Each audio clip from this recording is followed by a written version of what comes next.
a top na na kan soi du chu lom thu ania ei man nia wain ti vel kan soi lai khan kan eminent member zom tak tak te kum som le pasari lai chung wain zor na dan lo siam te khan an han du lo der thu ta ma se waina chuan an du lo tak tak ani lo tian ron tilang le hi alom ka ti an wain zor kha kan zor chun zom don ani mai han huat thar wang ne tur kha om lo reng ani pu speaker point of order tu na wain zor hi kan du lo kan tia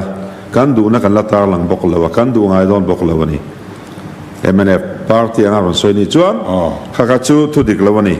ti he au sa an ka soi du ni pu speaker mandi lo ka sarkar khan nia an zor mek renga an zor lai an du lai kal mek zel ni khat po gap loving kan chun zom don mai ani zok an du mek thilani e pu speaker point of clarification kan soi lian deu hi an pe hel sia la chu zuzor department kal tangan zor tura khati pok kha kan chua chan tura pok khan excise department kal tangan zor tur kha kha ron soi ang pu speaker kan soi fiat te se soi fiat ma hi ron soi non thina a boi thla khop mai ti chuan wain zor kan du lo an ti chuan an sarkar lai khan an ti top tur ani an ti top lova a rules an siama an zuara zpm sarkar thlengin an zuara tuna hian keinin ti top lovin kan zuar chun zom don ani kan dang lam lo in nial tur kan om lo enga tige kan in nial tlat du thumun ti thumun in nial tlat kha ka thiam to lo ni helai hi chu mi pui hian makan ti ngot karing adon le chuan foreigner te dignitary te tourist te Mizoram lo lu tan le Mizoram zu dam doi tan te amamoa doktorina zu lei phalna apek te tan chu me te tan chuan kum sang kha zakwa som ko panga ani ta em kha kum som thum liam ta a to khan zu khap bur ani lai po khan chu mi te na an leile an ron ken lu chu phal sak alone thina ni zo khap bur ani lai po khan cho chu khati chen kha an soi sel si lawai ve lam mi te ya pu speaker kha te voina taka an ron soi sel sang ni le som pakwa total prohibition te khan kha pai vek ani thoa tuna kan amen ta khan insason athar terani a omsa angin ko fan shwai tu te po tu moi na khila kha dana om lo kha half truth thi kan soi thin thu dik kon ting soi hi a chul ka ti mangai pu speaker zu zuara min puwa zu an zuar anti chuan foreigner le khatiang dignitaries ho tourist local hotel a theng khami te khan he lai excise in an man to sa vuak ke mai ai chuan lo da tha sila chutami chu an lei theyang ten doctor in permit pek te point chutami chuan lei theyang te nia excise department in anzukol an thal na tura te kha mi hin claim te chau an ni kholai an zuar don lo nang le ke tan hian an zuar don lo khami zu zuar in pu te chiam kha pu te chiam tur chuan enga te mana khan an lo pu to lo sang kha zakwa som kwa panga khan kha dang kha om ring lom kum tam tak chung zu kha bur chung zong po khan kha sal theina dan kha om ringa zu in zuar an ti lo khamole enga tenge voinia ke ni kan ya wang zu zuar mi chwa trip antum ti kha ania maro chu voina in kalom em na chu mania khan anan chuak taw hial na in a minister ngein khamia ta na poisa ngai zong song voina demand aron puluta ti suan in lam le tin min vot pui don ta hilom om ka ti ni a minister ngein khamia ta na poisa ngai zong song voina demand aron puluta ti suan in lam le tin min vot pui don ta hilom om ka ti ni a minister ngein khamia ta na poisa ngai zong song voina demand aron puluta ti suan in lam le tin min vot pui don ta hilom om ka ti ni chu wang chuan chu to ngai to lo ka in lungrual ta house leader hianin athulak dana hi house leader an yang hianin puting tawin kal se thain ka sia demand soya le bill amendment soi hi ain anglo ti kha chiang tu ania demand soya in pass pi lo ang hi chu a fel lo be kan tia puting takin kan oma tu dai soi anga pass pi lo in du ni chuang kan chuak le thei khatianga soi chi khan ni lo man ne emoi si bill kan soya pass pi kan du lai po khan kan house leader chong kam uluk lo lu tu ka wanga kan shuai tu ba sa te ro rel na dan siam thadu lo tia khati taka amusita wanga kan shuai tu ba sa te thawang hawa chuak kan ni chu wang chuan in house leader hian a chong kam hi uluk deu se ti in he house za na tan hian ka ngen non le pu speaker nang ma ka tangin pu speaker an soi non ta ka chuan dan siama chu dan nuaya na thok tu tur interview mo ri tene mo dpc mo kaltlang ngai hau lova du lak thei dan kha chu ram mel ma ani kati khala tireng ten poi saman dan audit thei mi alo du man thein dan siam kha engri ru pui nge kha dan khan siamang kha tiang soi moi kha sa thak jok felo mo kha thalo kan siam tha ka ti mai ni so wang chuan adik lo hi chu kan do mai ni ke ni chuan thil dik lo na chu soi moi vak ngai na om lo trong kam thum tak juk man vak ngai na pom lo wa an ma ni zok khian ti hianin minon chu phok thina chu kan buaina ani zoka chu wang chuan voina po hian chuak tau to lu lo sela min wa pui tlang dial selang ti hi kan nen du na ni ama ro chu kha excise amendment act kha andu lo tak zet ani chuan committee pui kin na tura minister ina adima na putlu po hi du lo tlang ma sengin ain om khop ain om thua chuan ma se chu du lo tlang ro ka ti na ni lo voina chuan kan in khil fia to mizo mi puin kan thu in chu po an khe chiang tok to chu wang chuan ami mal te non soya tha ka ti ka vote pui theng an ti vek to chu wang in voina chuan ru tharin tan vote lang thei don ta hi lom thu ka soi mai ani zo mi zor pu speaker an point of order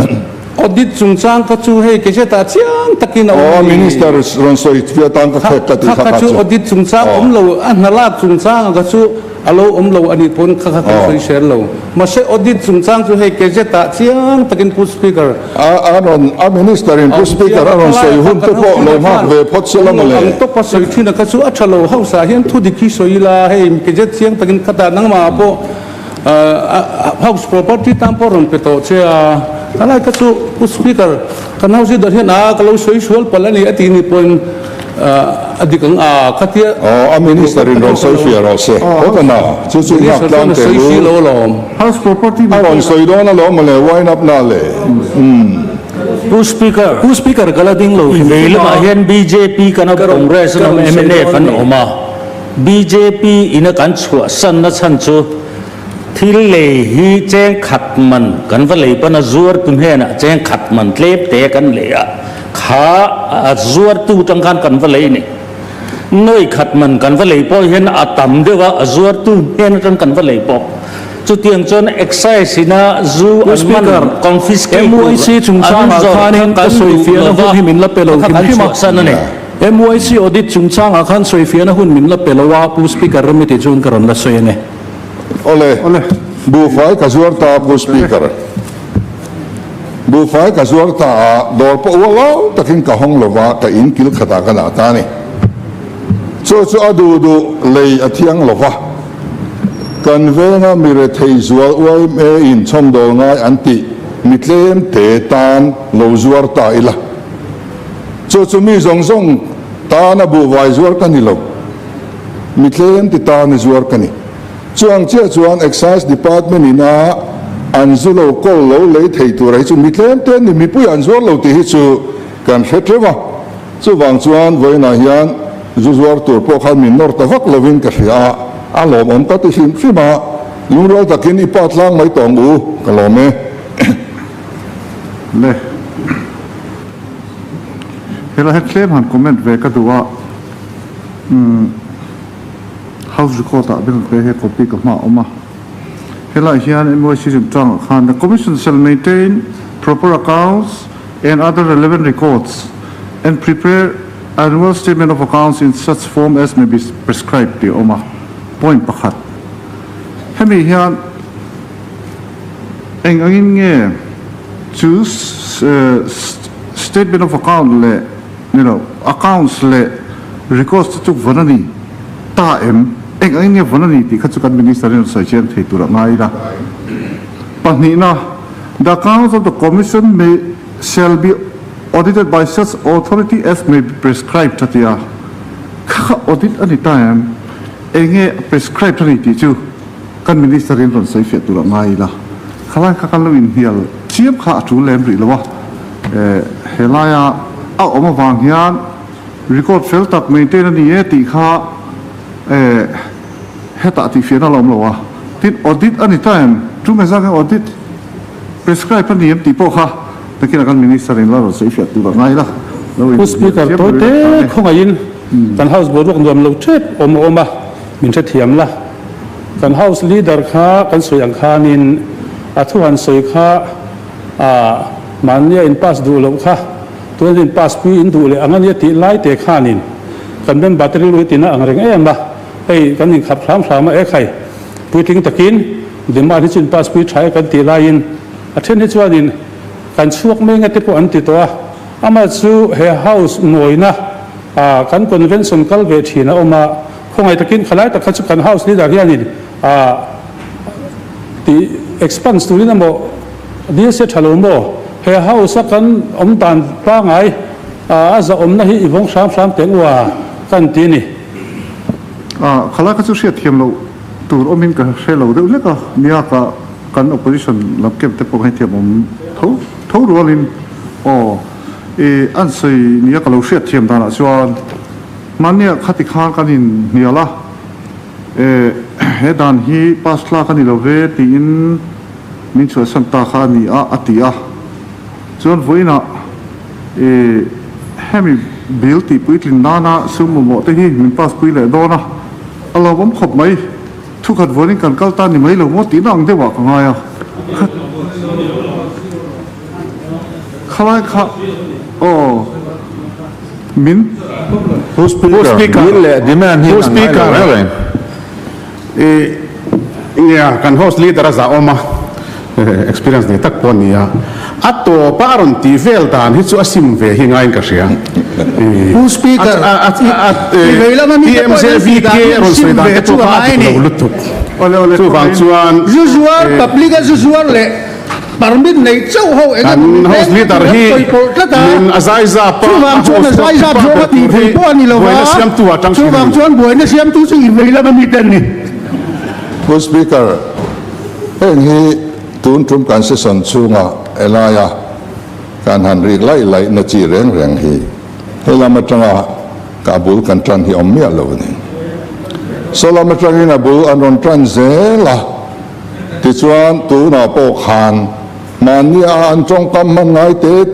thau mang khan helam hi min on charge la kan moi reng thei bik lawang kha kha chu kan sei fia ve ngai lom wain hi arul siam tu an ni kum som pasari chung mania an tlak thleng khan an lo zuar ani ti thu dik kha ka withdraw thailo thu dik ani kha ten in zuar an ti poi mi puya kan zuar lo mi puya chuan zuar lo ni la dan tam taksia manga yang mitlem te foreigner lo lu le hemi te tan chau hiani hei zuar kan ni lo ve ti kha ka soi le ma speaker kan soi lai lo ni se ni kan house leader hian khami lai kha chu is point ni selangin min pass pui chuan mani mi kha in pomani iti lai zo khani khalai tong kam zo ka kha he house a hian amoi lova thu chu kan in chuang treasury le opposition kan oma kan in chu turani am mai ro chu kan thu zo ka kha a hrenga khalai kha chu i tan na chu chang ro ken pu kan chang am mai ro chu he house in pass pi ni chuan mani bil kha in pom pui ti da ni ti lai zo kha khalai thu kha ni kha tiang song kha ni ngai tu na hi helai yang kan house leader hianin atlang kir hi a that riau maya kan te ni chu salai te chu an ti to pha thai who speaker kan house leader hi heta chon pa ber ania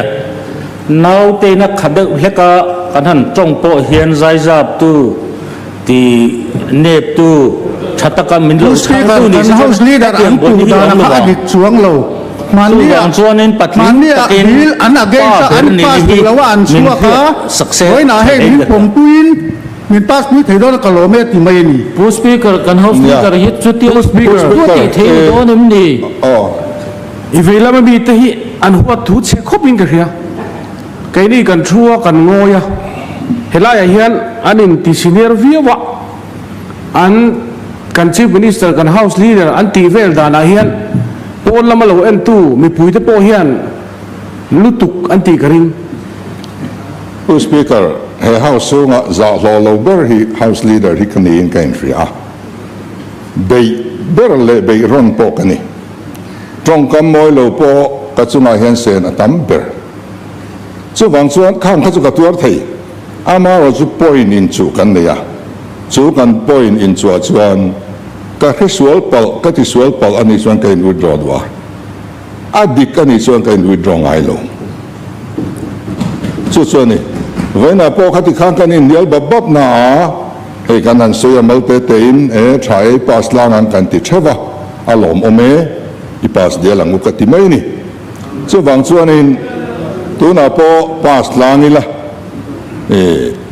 thata ka pas lang dial turin kain som nang le ni pu speaker kan ti lai ta chu kan House Leader kan khong ai min fe sakselin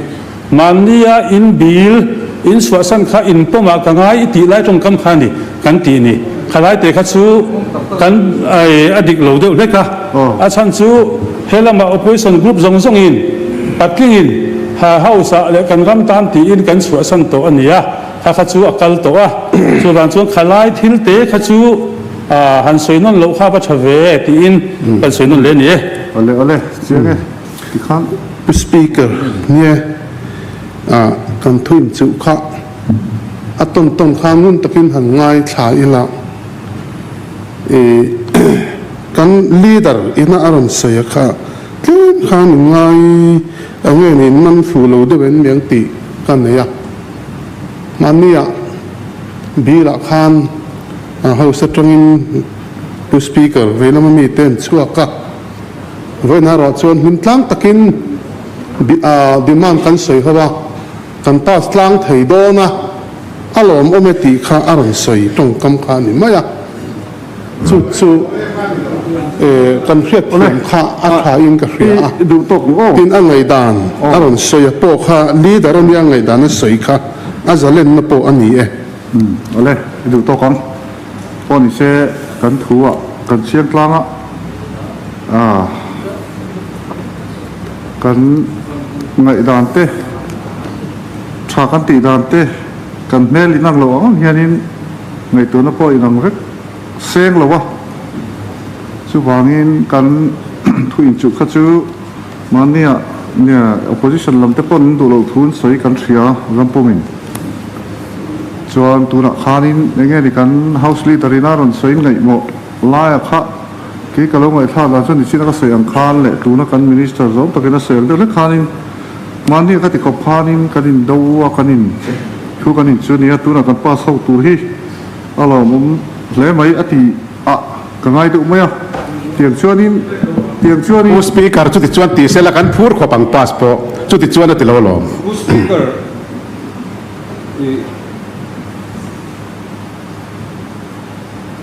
hey house hian nia tram hasate kanan vea pathian ni puizara kini pokan felbik lo mai theya iding lam pangami te po midang an din laya lelama kini pokan loading to thin thowa mai khi kan on ngai lo ni speaker kan ngai changa khu speaker kan tia kan aulo lawa speaker in miron ena min khap zui lo chuan a control room trainer on thina tun tu mai hi chuan areban chang piang hian kan met tamai ning ke ria ten hetia kan din to microphone on ani chuan house po recording ate record ate lo lut ta hi chu ti chum som lo ni sala a thak ping ke ria kan meta kan on hala kan chong hal mai zela ke ni po kan felbik lo ka ti kha xây du kan nei chuan speaker address sila tin speakerin